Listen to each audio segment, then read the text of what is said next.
Hello বন্ধুরা, আজকে রান্না করব দেখো একটা দারুণ টেস্টি ডাল। আর এটা খুবই হেলদি। আজকে মুসুরির ডাল রান্না করব, এই আমার গাছেরই পুঁই শাকের পাতা এটা দিয়ে। আর এর জন্যে লাগবে আমার পেঁয়াজ, জায়গাটা খুবই ছোট, ডিস্টার্ব হচ্ছে। পেঁয়াজ, রসুন, আর এখানে দেব শুকনো লঙ্কা ফোড়ন, তেজপাতা, লঙ্কা, জিরা। চলো রান্নাটা শুরু করি। এতে শুধু দেব লবণ আর হলুদ, আর কোনো মশলা পড়বে না। মশলা দিলেই টেস্ট খারাপ হয়ে যাবে। আর এবার দিয়ে দেব জল,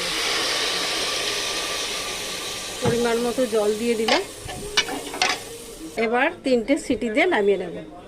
ডাল রেডি, দেখেছো কি সুন্দর হয়েছে। চাইলে তোমরা একটু ওপরে এই ভাজা মশলাটা ছড়িয়ে দিতে পারো, একটা দারুণ ফ্লেভার আসবে।